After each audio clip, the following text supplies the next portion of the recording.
Hello and welcome to the Ignition Zone, your go-to podcast where we ignite ideas, spark transformation, and fuel the journey to unlocking Africa's economic potential. I am your host, Matebe Zobo, and I'm so excited to take you on this incredible adventure into the world of economic development, entrepreneurship, and career growth. Hello and welcome to the Ignition Zone podcast. My guest is Wafai Samuel, the Acting Director General of the Nigerian American Chamber of Commerce, a dynamic voice in trade facilitation, economic development, and business leadership. She has worked extensively to bridge the gap between Nigeria's private sector and international markets, and she's also a Forbes Africa featured leader. And I have the privilege of being featured alongside her as Africa's top 100 career women by 9 to 5 Chick with sponsors like The Guardian and United Capital. Wafai, to say that I'm grateful to have you on the podcast is an understatement. Welcome to the podcast. Thank you. Thank you very much. Thank you so much, Mateba. I'm honored. I'm really pleased. I'm very excited to be here. Thank you for inviting me. Perfect. And let's start off this conversation with something we can both resonate with, right? Which is women in leadership. Obviously aware that women in leadership positions, be it in the public sector and private sector, have such low representation, both globally and on the African continent. How have you managed to break some of these limiting barriers and the social norms in your journey to becoming Director General of the Nigerian American Chamber of Commerce? Thank you very much for that question. That's a very important question because if you look around the world, there's not too many women in, very senior or in the most senior positions of leadership. It's not something you see that's very common. But in recent times, it's a good thing that in so many countries, in so many parliaments, in government, in the public sector, in the private sector, in businesses, we're beginning to see more women-led businesses, more women speaking up, more women in private sectors, more women in government. But to answer your question directly, so I work in a male-dominated environment, a predominantly male-dominated terrain. So I would say that 98% of the people I work with are males, from my bosses to my colleagues at the office to my clientele, the people I do business with, they're predominantly men. And let's say, 2% of them are women. How have I been able to navigate this terrain? I don't look at myself as, a female or a male. I look at myself as an individual who is qualified to do the job. And so at any point in time, my focus is on the job. And the body language that you exude, the personality that you exude, backed up with skills, the skills that you have, the competence that you have, makes people respect you, makes people give you a place on the table. I don't necessarily believe in equity. I must be very honest. I've always said, he who deserves to get the position or he who deserves to get the post, he who deserves to get the job should be given the job, not necessarily because the person is a woman or a man. So, for me as a person, every other time I clamor and I advocate, I advise women to build skills, I advise them to build capacity, I advise them to get an education. All of these are some of the features that you have, some of the characteristics that you have, which would set you apart. You don't necessarily need to walk into a room and saying, oh, I need a position here because I'm a woman, because women are underrepresented. You're a woman and women are underrepresented. But if you're not qualified and capable to do the job, then at the end of the day, the entire job might be ridiculed. So how I've been able to bridge this gap is, as much as I can, trying to advocate to women, build skill, build capacity, build your knowledge, build, the value that you bring to the table. And at the end of the day, a table would always be set for you. It depends on you, how you prove yourself and how you make them believe or understand that you're able to match up the positions. Yeah, that is absolutely amazing. So it sounds like women honestly have to always show up twice as much in terms of showcasing our skill sets. I mean, I love that you are also advocating in the work that you do, but also recognizing that you actually have to be almost overqualified, I would assume, and always showcase what you have to offer. But let's get into Nigeria. Nigeria is often referred to as the giant of Africa, yet it faces significant economic challenges, ranging from currency volatility to inflation and unemployment. GDP growth over the past few years has been inconsistent, poverty rates remain high, and youth unemployment continues to rise. What role does the chamber play in addressing these challenges through partnerships and trade? Okay, thank you very much. So, like the name implies, the Nigerian American Chamber of Commerce is the oldest and foremost bilateral chamber of commerce established in Nigeria in 1960 to promote trade, investments, and businesses between Nigeria and the United States. So, two things on our minds. How can we, expand American businesses into Nigerian markets? That's focus number one. Then focus number two, how do we draw Nigeria closer to America in terms of economic and social success? Speaking to clientele, speaking to new market entry, to name a few. It goes both ways. Some of the main challenges that businesses across the country face is a lack of proper infrastructure. When you talk about proper infrastructure, you're talking about roads, you're talking about rails, you're talking about technology, you're talking about ports. Fortunately, it's getting better. You have loans, grants, monies from a lot of multilateral finances and financial institutions, both home and abroad. And so it's getting better. More roads built, more contracts awarded, more partnerships garnered. So for the chamber, we organize a lot of capacity building workshops where we get to speak to a lot of young businesses, SMEs, that's small medium enterprises, and of course large corporates. We bring them together. We speak to them. We tell them about the incentives that are available that they can use in maximizing profits for their business. We tell them about loans and grants that are available from multilateral institutions, even here in Nigeria, from the banks and so on and so forth. We also bring people from all of these institutions to talk to them, in a close-knitted environment where you're talking to all of these professionals, knowledge building, and wisdom. Getting information about any field, any sector you're a part of is very key. And so we try as much as we can to ensure that we equip our businesses, our members with the right knowledge that they need to facilitate through all of these challenges that they face. Now, away from infrastructure development, another issue that businesses face in Nigeria is access to finance. So access to finance, sometimes the collateral you need to obtain a loan from a bank could be really high, limiting the ability of small businesses to even begin or even get a business registered. Talk more of scaling, talk more of sustaining. So we bring them one-on-one with a lot of the senior ranking officials of some of these organizations, especially the banks, to tell them what they can possibly do, what strategy they can engage in to obtain some of the loans that are necessary for them to either scale or even begin and sustain their businesses. Access to finance continues to remain a big deal.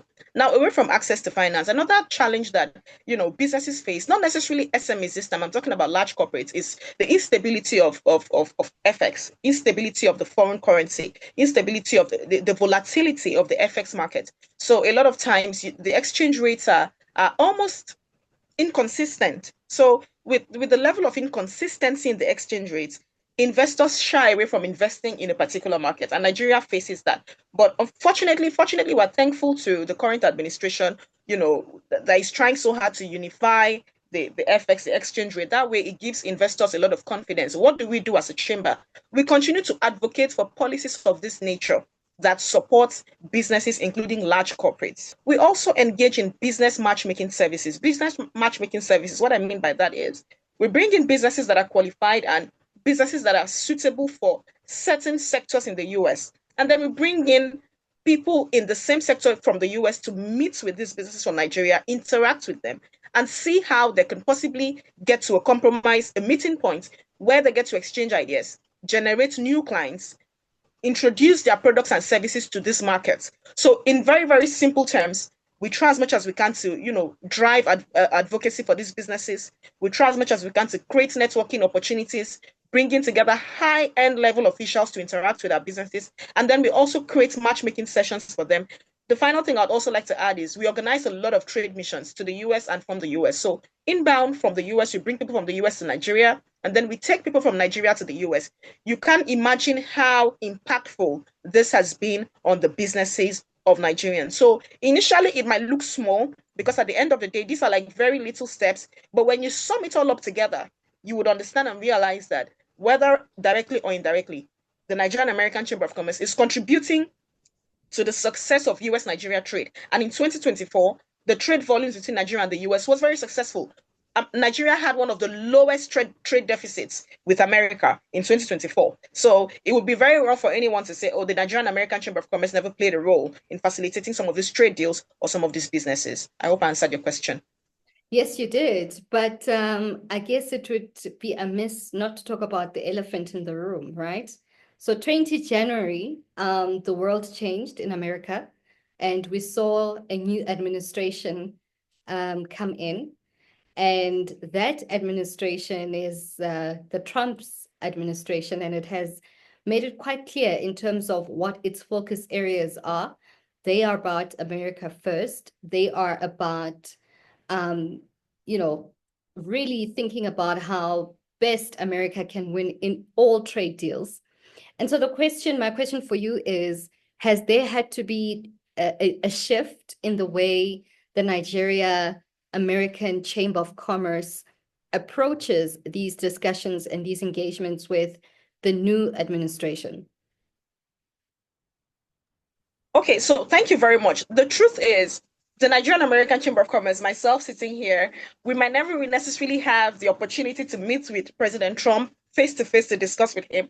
But the point and the fact is, there are lots of trade representations in the US. And when people talk about the US government is not just about Donald Trump. Donald Trump puts together the policies and then it trickles down to all the states. Various states also have their policies, but the general policies put together by President Trump affects trade in the world, affects trade in America.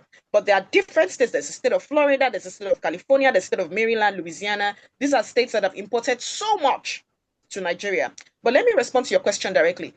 The policies that have been put together by the US president presently is affecting the entire world. America pulled out of World Health Organization, and even the Director General of World Health Organization put out a statement to tell the world how deeply WHO would be affected. You're aware America has pulled out of the human rights in United Nations, just to name a few. Donald Trump is very transactional. President Trump from day one was never a career politician. He's always been a businessman. He's a transactional personality. So everything about him is, what do I get? What do I take? And his America policy first is just the best thing to do and the right way, the right way to go. But at the end of the day, I've said it over and again, Africa is not a market that should be ignored. And the reason why I said Africa is not a market that should be ignored is because the likes of China, the likes of Russia are seeking inroads to Africa. They are seeking ways to become stronger, closer, and generate even deeper ties with Africa. You cannot afford to ignore a continent like Africa that has the world's vast majority of natural minerals, the world's vast majority of, natural resources. That's number one. Number two, when Donald Trump was president in his previous administration, he met with two African presidents, and that was the former president of my country, President Muhammadu Buhari, and the president of Kenya, President Uhuru Kenyatta, to discuss, socio-economic relationships. But the President Trump was seeing in 2025 is totally different from what we knew and experienced during his first administration. So automatically, the way and manner we relate with him has to be totally different. It's not business as usual. Look at what is happening with Canada and Mexico. He's even saying, if you put out a retaliatory tariff, I would put out a retaliatory tariff. I'm not just increasing your tariff. If I increase your tariff and you increase yours, we would put out a retaliatory tariff 50-50. Now, what am I saying in essence? Africa has to see ways that it can create value for itself and create value for the world. And that is what the Nigerian American Chamber of Commerce is clamoring for. Produce more goods and services that are measurable with foreign international standards that are acceptable. Produce more goods and services that the US can possibly look at and they're satisfied to say, okay, we want to work with these people. We want to work with you. We want to trade with you. We want to buy from you. In the time of Donald Trump, or I'll say during this administration of President Trump, we're not looking at aid. We're looking more at trade. But if Nigeria as a country, for instance, is not ready to trade, how would the president of the United States do business with us? How would America do business with us? America is already doing business with us. Like I mentioned, the trade deficit is less than $2 billion. The trade deficit in 2024 was 1.5 billion. That was very, very low. So America imported quite a lot of products from Nigeria. So it's simple. For the chamber, we are saying manufacturers, try as much as you can to manufacture more in line with what America wants. Let me break this down. If you look at some states in America, like Louisiana, you look at Maryland, you look at Florida, you look at I'll say a little bit of Virginia, but the main states are Louisiana, you look at Maryland, you look at Florida, you look at Texas. These are countries that imported a lot from Nigeria. Some of the things that America needs: sesame seeds, rubber, sesame seeds, cocoa, raw sugar, shell butter, to name a few. These are some of the very natural products that America buys: rice, flour, Yeah. wheat from so many countries in the world. So how can we possibly produce some of these things to the best standards that can be, generally accepted by the US? That's question number one. Then question number two, with respect to services, Nigerians are doing great in the US. In the aspects of technology in the Silicon Valley, we have a whole lot of tech people from Nigeria. How can we possibly, collaborate with companies, organizations in the US to improve on our tech sector? So if we're able to put together all of this and produce, export services that are at par with what America wants, it just automatically means there will be more trade. But if we sit back and then we're waiting for aid, we never know what the outcome of USAID would be. Right now, we don't know where it's going with USAID. President Trump was talking about all the countries that the previous administration had loaned monies to, had donated monies to in form of grants, had donated monies to in form of projects, and they were quite displeased with it. So if we're sitting down and waiting for business as usual, grants to Africa, aids to Africa, it just might not work. It just wouldn't work under President Trump with the signals that we're getting at the moment. So it's just value, value, value, value, value. AFCFTA is coming up. That's the African Continental Free Trade Yeah. Agreement. But this is the catch. If Nigeria and Africa is able to trade more within itself, intra-African trade, that is what African Export-Import Bank clamors for. If we're able to trade more within ourselves, it automatically increases investors' confidence. It automatically gives the US confidence to want to trade with us. If we trade more intra-Africa, the money stays within Africa. And if the money stays within Africa, tell me why foreign direct investment will not come to Africa. So AFCFTA is something that the continent has to take very seriously in Yeah. order for the world to take Yeah. it even more seriously than they're taking us now. Thank you. Yeah. So, I mean, it's interesting that you should mention the African Continental Free Trade Area because it does represent a transformational opportunity for us as Africa by the mere fact that in 2030, we are projected to be about 1.5 billion people on this continent.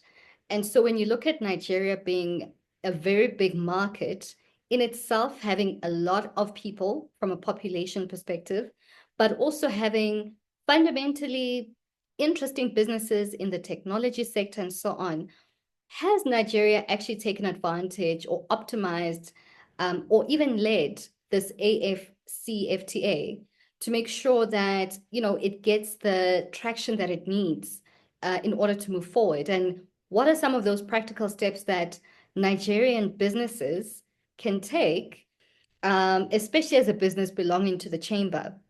Because you're absolutely right. I think America is going to have a very value-based conversation or transactional conversation. But I think the game changer for Africa is really in the opportunity that lies ahead in the African Continental Free Trade Area. So I have particularly been very impressed with how Nigeria is going about AFCFTA. There's actually an AFCFTA coordinating office in Nigeria. They've been on top of this. Various commissioners for trade in various states across the country. They've been trying as much as they can to see how they can improve on their manufacturing. So if your manufacturing sector is not strong, then you cannot maximize African Continental Free Trade Area. So African Continental Free Trade Area, it sounds really bogus and gigantic, but in very simple terms, it's just a trade area where we're able to exchange goods and services without so many barriers. If you're trading from here, you're trading in Nigeria with Rwanda. Believe me, even if you're going by air, the hiccups, the length of time it takes, it's quite enormous. It's Right. quite enormous. I'm not even talking about the visa processes for Nigerians who are traveling to South Africa or traveling to, other sub-Saharan African countries like Kenya, to name a few. So AFCFTA is there to limit these trade barriers. I can assure you that Africa trades more with foreigners. Africa trades more with Europe. We trade more with China and Asia than we trade within ourselves. And then the excuse is we don't produce goods and services that are up to the standards of what we need. But I always tell people, sometimes the information is not even there. If a country like, let's say, Sao Tome and Principe is producing a particular good or product, and at the end of the day, the government of Nigeria, the Trade Ministry of Nigeria, the Exports Agency of Nigeria is totally unfamiliar with the island of Sao Tome and Principe. How are they going to trade? How are they going to do business? How do they exchange? So the information to begin with is not even there most times. So practical steps. Number one, capacity, capacity, capacity. If you do not have capacity, how do you maximize opportunities that are available?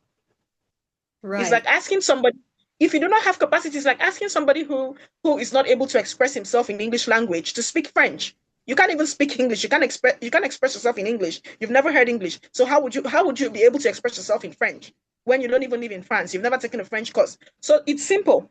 We have to build capacity. We have to build capacity. Capacity meaning for the manufacturers, they have to look strategically, practical steps, strategically at what Ghana needs. What does Ghana need that Ghana imports from America? What does Ghana need that Ghana imports from Europe? What does Ghana need? Ghana is importing from Asia. How can we possibly produce some of these things that Ghana needs? Same thing. The person in Ivory Coast is checking. What does Nigeria need? Okay, Nigeria is importing automobiles, cars from America. I mean, we've not gotten to the stage where we're producing cars, but that's just an example. Okay, Nigeria is importing cars from the US. Can we produce some cars in South Africa and make it more available for Nigeria, at cheaper rates? Okay, Nigeria is importing. What else do we import? We're importing gasoline. We're importing gasoline. Let's say we're importing gasoline from Canada or we're importing gasoline from Europe. Can we produce gasoline in a way that measures up the standards of what Nigeria wants and then export it to them? And is Nigeria willing and open to accept gasoline that is coming from South Africa or gasoline that's coming from Kenya? These are just examples of what I'm talking about. So at the end of the day, number one, the information has to be there. If the information is not there, people cannot maximize the benefits and the opportunities because the knowledge is not there. Talking about the technical know-how. So over and again, I've seen the Nigerian government talking very strongly about AFCFTA, the need for the manufacturing association, the need for manufacturers to meet the organized private sector. These are the organized private sector to a reasonable extent controls more than 55% of businesses in every country. So they meet and discuss on potential areas where they can improve on the services and products that they have for it to be exportable to other countries. That's a practical step number one. Practical step number two, we must try as much as we can to engage and engage and engage. And what do I mean by engage? The currencies in Africa are not unified. So from Nigeria to Togo, it's a totally different currency. To Benin, there's SEFA, there's the Ghana cedis, there's the Naira, there's the South African francs, there's different kinds of currencies. Now, because the currencies are not unified, comparable to Europe that has the pounds and euros, and America that uses the dollars. I mean, dollar is the most unified currency in the world. It makes it very difficult for Africa to trade because we don't have a unified currency. But at the end of the day, there are various cross-border channels and platforms that traders can maximize to make trade seamless and efficient. Right. And so I have seen ECOWAS and so many countries in around sub-Saharan Africa talking practically on how they can make cross-border payments seamless and easy. If cross-border payments are seamless and easy, monies are not lost in between the channels of trade. It makes trade a lot more practical, a lot more feasible. And then number three is governments have to be transparent. So when you talk about AFCFTA, it's almost impossible if the big players or the big parties involved are corrupt. So that transparency has to be there in the entire process, every step of the way, with respect to the transactions, the trade that is being instituted between the countries that are involved in the project. These are just three of, so many practical steps I could outline. Yeah. So, I mean, I love your practical steps around making sure that we're clear on engagement, especially in terms of the gaps that exist in various countries. And so my question to you is, what is the role of the chambers in leading that sort of discussion? Because absolutely the work you're doing on a day-to-day basis is focused more on the American and Nigerian trade relationship. But what do you think are the opportunities that exist for multiple chambers to come together and have a sort of AFCTA sort of chamber that enables those discussions and leads it and organizes private sector in that manner?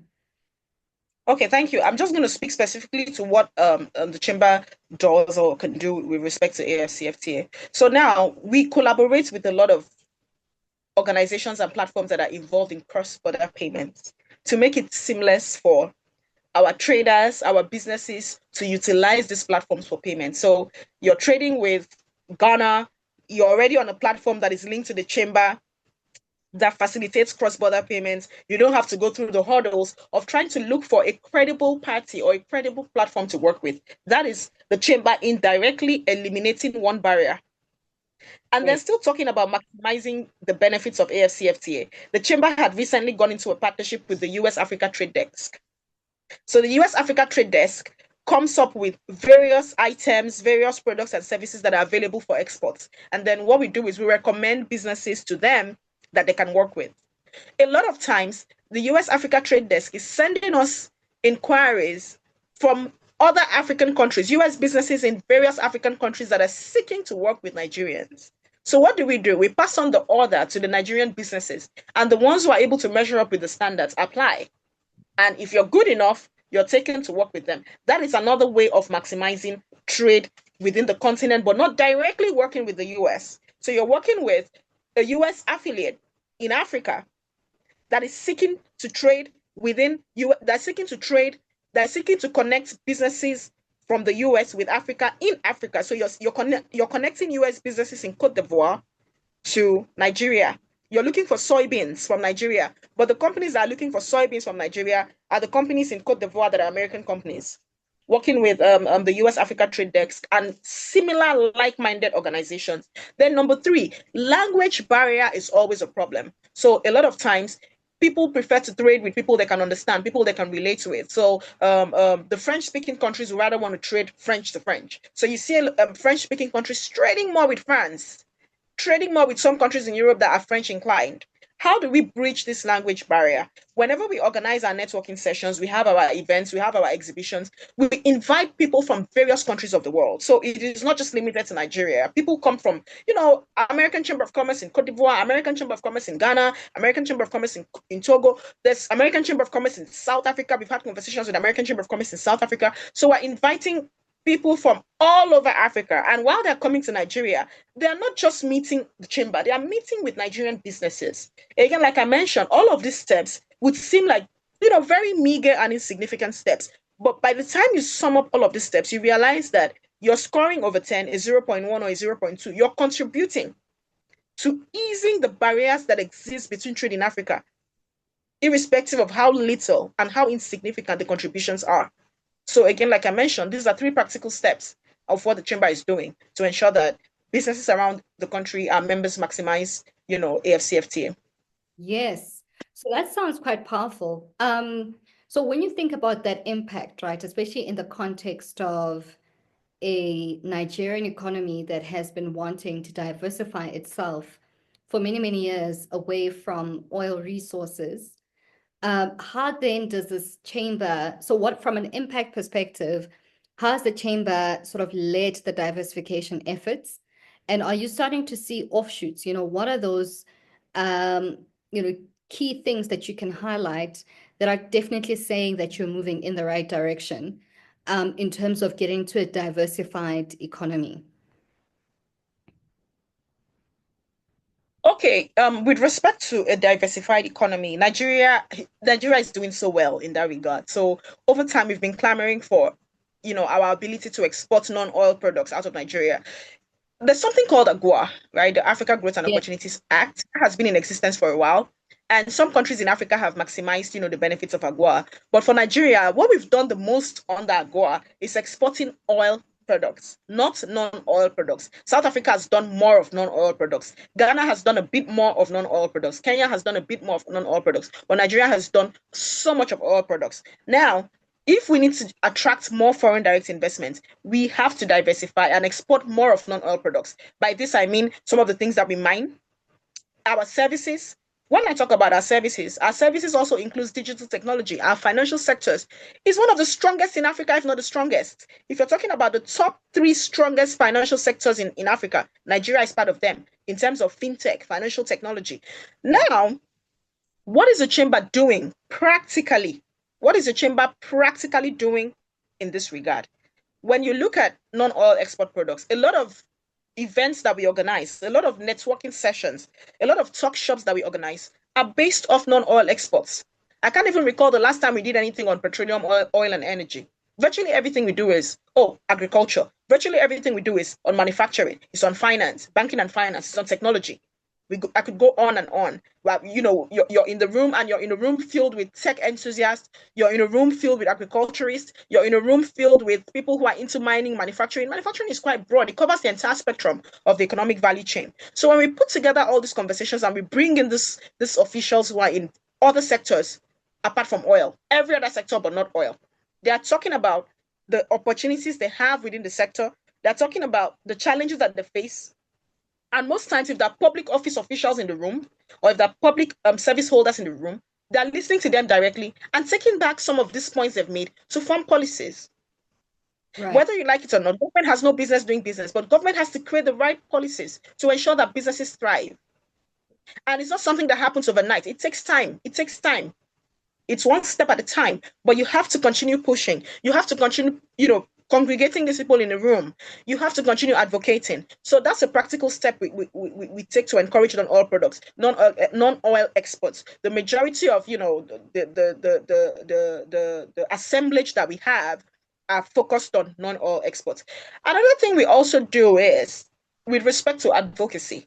When we talk about advocacy, the most part of our researches from the secretariat that we do is focused on manufacturing. How far have we gone in manufacturing? How well are we doing in manufacturing? How well are we doing in mining? In the services sector, which has come up to be really, really strong and of so much of advantage to Nigeria. How well are we doing about this? So we put together all of this research, and when people reach out to us, we share information with them, and it encourages them to want to come and invest in Nigeria. It encourages them to want to do business with Nigeria and Nigerian companies. We're not talking about, oh, the oil sector, the energy. No, no, no. We're not focused on the oil sector at all. We're not focused on crude oil exports. We're focused on so many other sectors away from oil. So these are like very practical, realistic things that the chamber does. And then the other thing I want to say is recently we had a trade mission.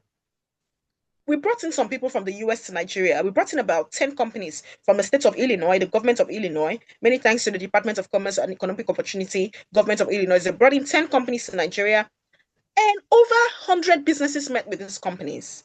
At the end of the day, you need to see a continuous circle where more American companies are coming in here to explore what we have away from oil and gas. And we have to continue to take people from Nigeria to America to explore so many sectors apart from oil and gas. There's the logistics, there's the transport, there's mining, there's the aviation. The transport company is huge. The logistics company is huge. America's logistics company is one of the biggest in the world, if not the biggest. Yeah. So how can we bring people in the logistics sector from the US to come here, explore opportunities with our own logistics company, our own transport companies? What can we possibly do together? So the chamber we've never necessarily been focused on oil. Oil is great. Nigeria needs oil to get out of oil, to get out of poverty. Oil has funded this country for so many years. Yes. Oil is fantastic, but at the end of the day, if we have to make more money, we have to generate more foreign direct investment. We have to create more jobs. We have to reduce unemployment. We have to reduce inflation. Then we have to focus on agriculture, on mining, on the services sector, on technology, on finance, and so many other sectors. I do like what you're saying, though, about private sector and, in fact, entrepreneurs, because then it's about how robust are we in terms of identifying those opportunities. Can we compete against the very best in the world? And my question to you would be like, what are those areas that you think Nigeria, in this instance, and maybe I'll even broaden it to other African countries, but what are those areas that you feel like Nigeria can outcompete, the best, the very best, even in markets like the US and China and in these global superpowers that are rising up? Thank you so much for that question. That's a very brilliant question. So Nigeria, we are the largest economy in Africa. We have a huge workforce. Our population is our strength. A population of more than 200 million people. If it's properly harnessed, Nigeria could be the next gold mine in the world. We are already a gold mine in Africa. But to respond to your question directly, let us look at the creative industry sector. I would say that on the continent of Africa, Nigerians have the most Grammy nominations. Nigeria have the most Grammy awards.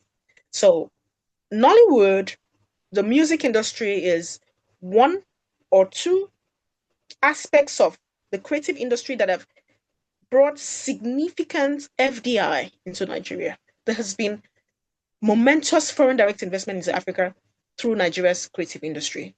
Look at Netflix. Look at what Netflix is doing with the Mm. movies that we're producing. Look at what Sony and so many other organizations in America are doing with our entertainment industry. Our films are streaming on airplanes in the US. You know, planes, I'm sorry, that's over exaggerating. Our films are streaming on airplanes that are traveling from Nigeria to the US, various African airlines. You're watching Nollywood movies on various African airlines that are traveling to the US and so many other places in the world. That is investment. That is putting Nigeria on the global map. So for our creative industry, I would say we have to continue keeping the momentum, keeping the drive. We have to push more with our film, with our music, with our television shows. And then you look at our arts, our culture, our food, our fashion, our style. The Mm. Nigerian art Yeah. is gaining global recognition. You're looking at runways in Europe and you're seeing our styles, our fabrics getting exhibited. You're seeing models adorning the fabrics that we wear. People are placing orders from Switzerland, from so many other countries in the world for African fabrics, not just Nigeria. And then across the continent of Africa, people are placing orders for our arts. People want to explore our food. It's called tourism, memorabilia. People come here to visit and they want to go back with tangible things they can look back and say, okay, they were in Nigeria. So the creative industry is one power that we have and we have to sustain it. We have to put in more momentum and more pressure to ensure that we continue to export that to the world. Apart from the creative industry, we also look at sectors like financial technology, the fintech. Yes. There's been so much of collaborations between Nigerian organizations and the US. Again, I haven't done a detailed research on this lately, and so I wouldn't want to put out any information that is not factual. But if you research deeply, you would see that, excuse me, there has been so many collaborations between Nigerian organizations and American organizations. Microsoft has sponsored so many Nigerian startups. I could go on and on. Google, to name a few of them. They all have their bases in Nigeria. At a point in time where Twitter, X, way back it was called Twitter, when it was shut down in Nigeria, you knew what happened. You Mm-hmm. knew what happened. The Mm-hmm. organization was in turmoil. They kept clamoring for X, currently X Twitter, to be brought back in Nigeria. Facebook generates a lot of money from Nigeria. Yeah. Amazon sells, a lot of Nigerians shop and buy from Amazon. So, you know, the financial service sector is something that we also need to hold very dear and very close to our minds and then see how we can expand. Look at the banking sector. Our banks have lots of branches internationally and across the region, meaning this sub-Saharan Africa, West Africa, East Africa. There's so many Nigerian banks that are establishing in various places across the continent. You don't see this with other banks in other African countries as much. And now you look at agriculture, which is like the jewel of Nigeria, agriculture, arable lands, tons of arable lands across Nigeria. That's something we need to put in news.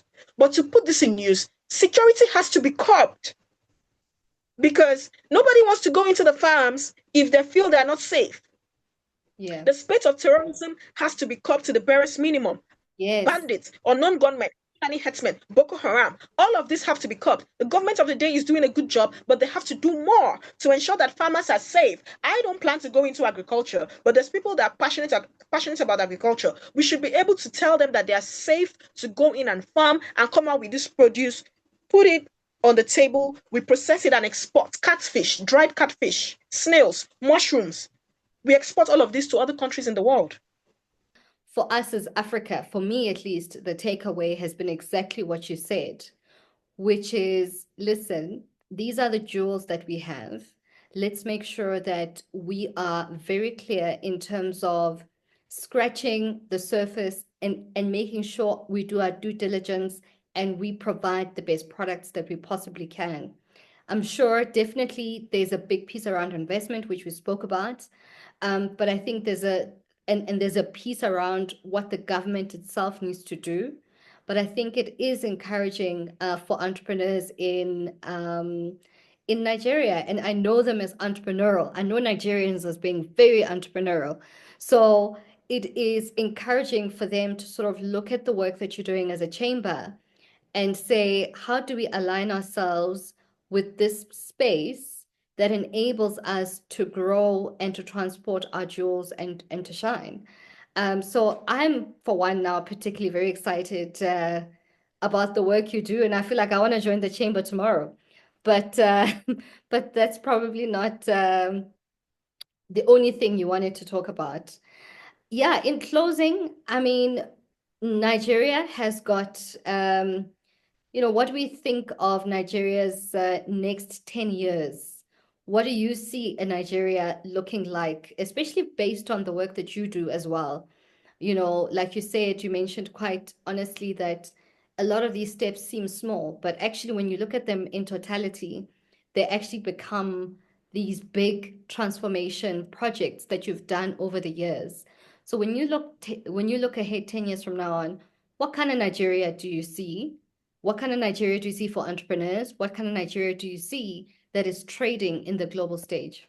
I see a Nigeria where there'll be an equal balance of trade, much more than what we're seeing now between ourselves and the US. So I'm very particular about the US because I advocate for, Nigeria and the United States. So for every example that I give, I like to use the US as an example. In the next 10 years, to be very realistic, I see a lot of investors coming to Nigeria, companies and businesses that have left.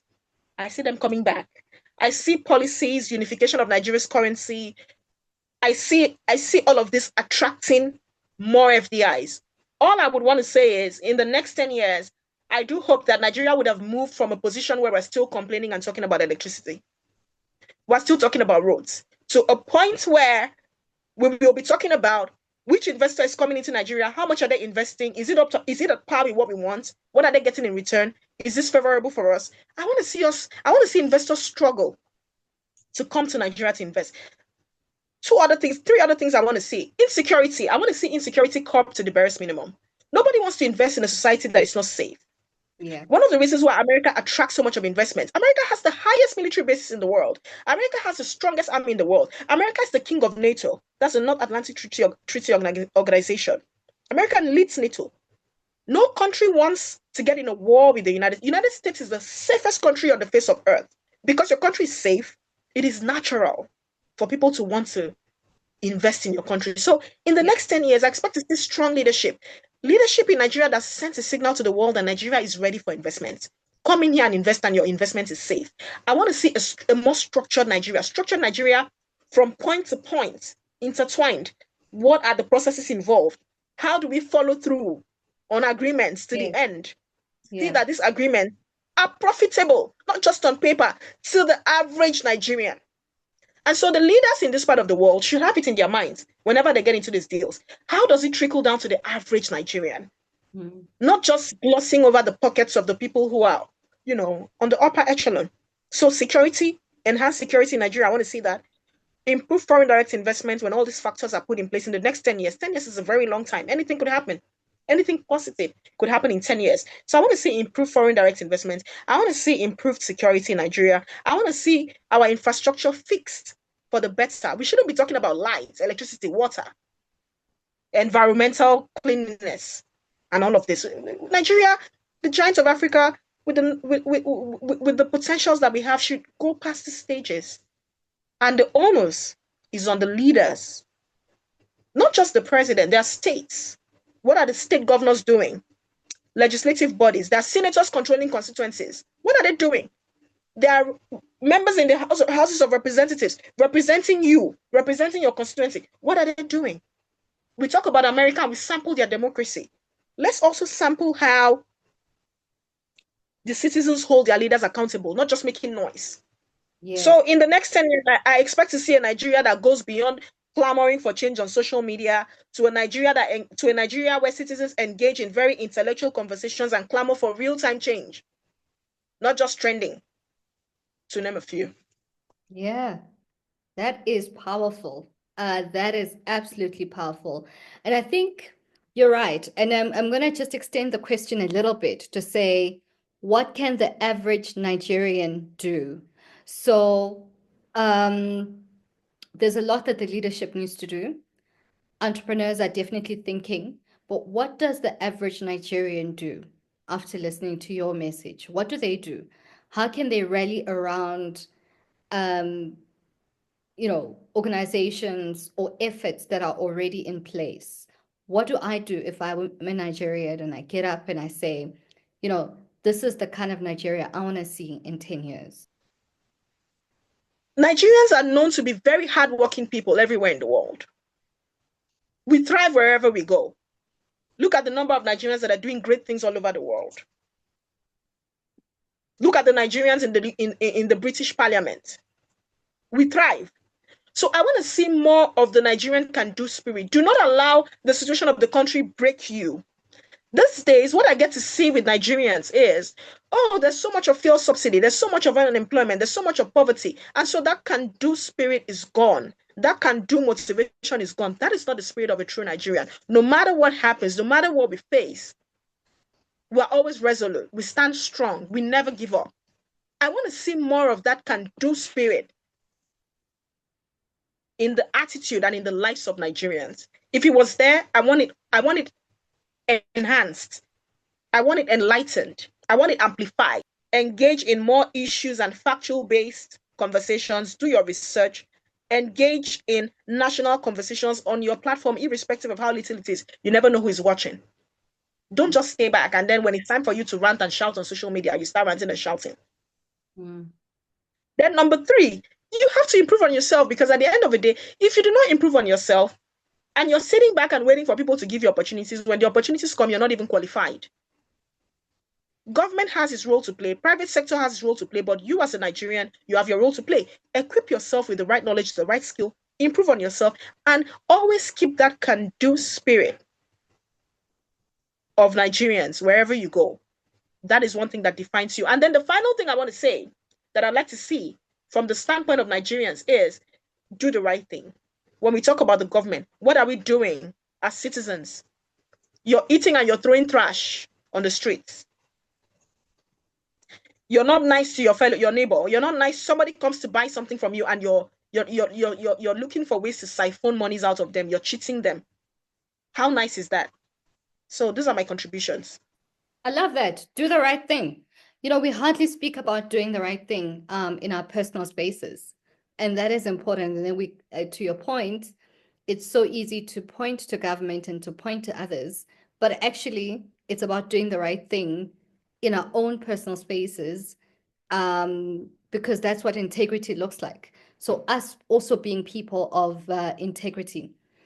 But Wafai, thank you so much. I mean, you are definitely a very inspirational person, and I am very passionate about the work you do. And I found our conversation insightful, thought-provoking, and very interesting in terms of just your views on what we should be doing as Africans when engaging with our fellow global traders or global counterparts, including the US.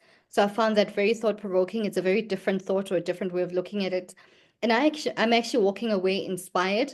And I just want to thank you for your time and your passion and for the things that you do to make Nigeria a better place for everyone. Thank you. Thank you. Thank you so much, Mateba. I'm so grateful. Thank you for the platform.